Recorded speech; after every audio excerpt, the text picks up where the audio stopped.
시청자 여러분 안녕하십니까? 글로벌 국방 이슈를 빠르게 전달하는 글로벌 국방 이슈의 뻥수입니다. 오늘날 유럽 대륙은 냉전 종식 이후 가장 심각한 지정학적 격변을 겪고 있습니다.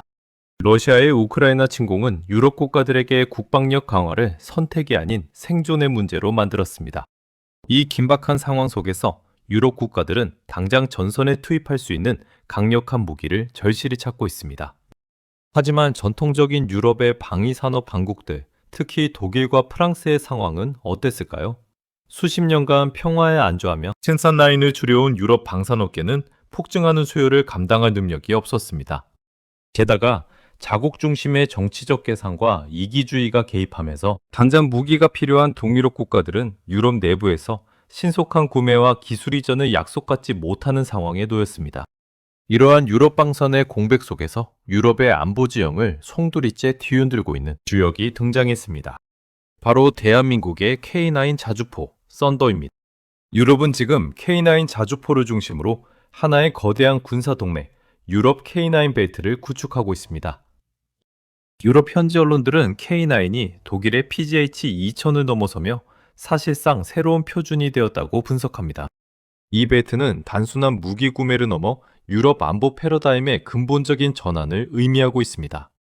K9 벨트의 핵심은 러시아의 잠재적 위협을 가장 직접적으로 느끼는 국가들, 즉 폴란드와 북유럽 국가들에 있습니다. 가장 눈에 띄는 곳은 폴란드입니다. 폴란드는 K9 자주포를 최대 672문이라는 전례 없는 규모로 계약하며 K9 벨트의 심장 역할을 하고 있습니다. 그들의 목표는 명확합니다. 러시아 벨라루스 국경을 따라 나토의 가장 강력한 포병 전력을 구축하는 것입니다. 폴란드가 유럽의 맹주격인 독일 대신 한국을 선택한 배경에는 독일이 약속한 무기들의 납기 지원과 우크라이나 지원에 대한 소극적인 태도가 결정적인 영향을 미쳤습니다.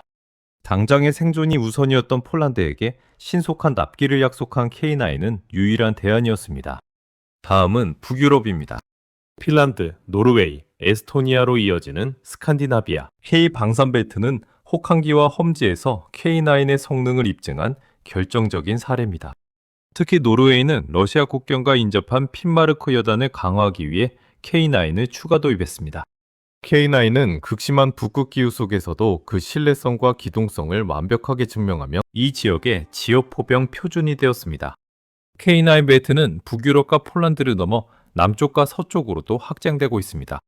최근 주목받는 곳은 루마니아입니다.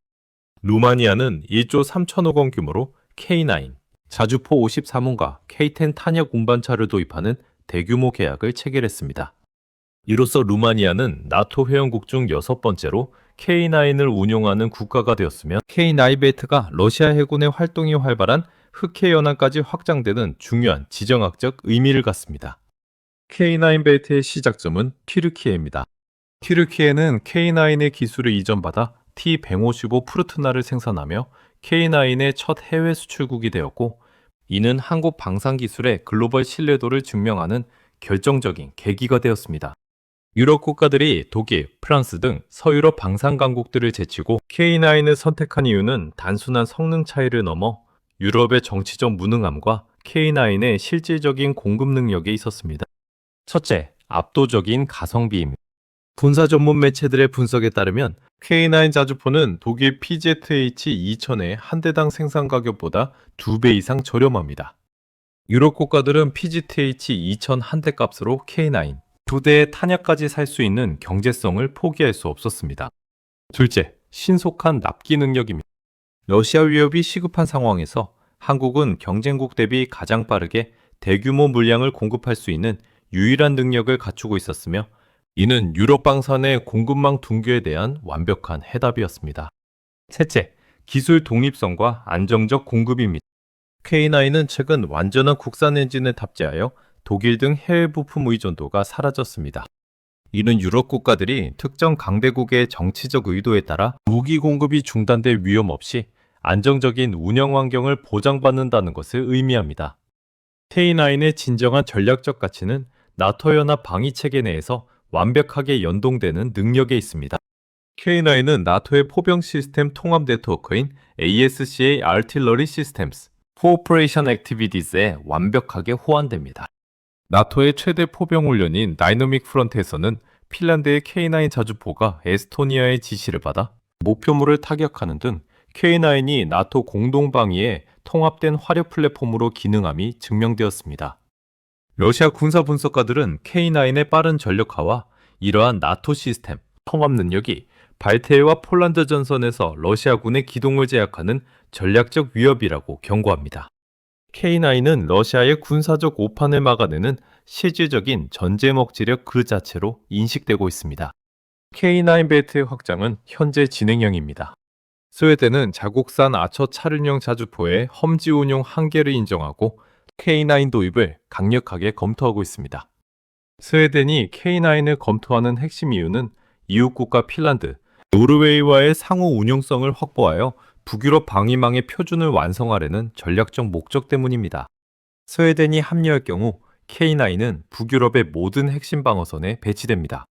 서유럽의 스페인 역시 대규모 자주포 현대화 사업을 추진 중이며 K9은 독일 경쟁 모델과 치열한 수주 경쟁을 벌이고 있습니다.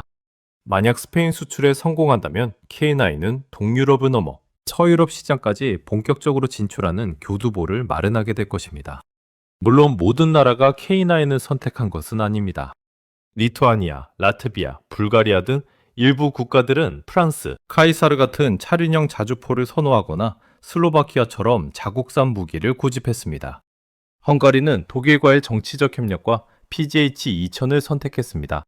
하지만 흥미로운 점은 K9에 비해 차륜형 자주포를 선택했던 국가들에서 성능 문제가 보고되고 있다는 것입니다. 체코 언론 보도에서는 경쟁 모델이었던 자주포의 최대 사거리 미달, MRSI 기능 구현 실패 등 핵심 성능에 비판이 제기되면서 K9의 기술적 완성도가 더욱 부각되고 있습니다. K9이 제시한 고성능, 고가성비라는 기준점은 유럽 자주포 시장 전체를 자극하고 있습니다.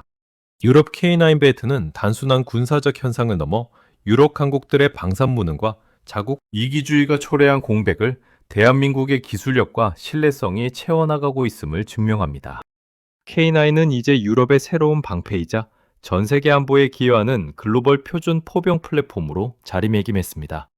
K9 벨트의 확장은 러시아의 위협을 억제하고 유럽의 평화를 유지하는 데 핵심적인 역할을 계속할 것입니다. 한국과 유럽 국가들 간의 이 강력한 안보 파트너십은 앞으로도 더욱 깊어질 것입니다. 여러분은 어떻게 보셨나요? 댓글로 의견을 남겨주세요. 구독, 좋아요, 알림 설정 부탁드립니다. 감사합니다.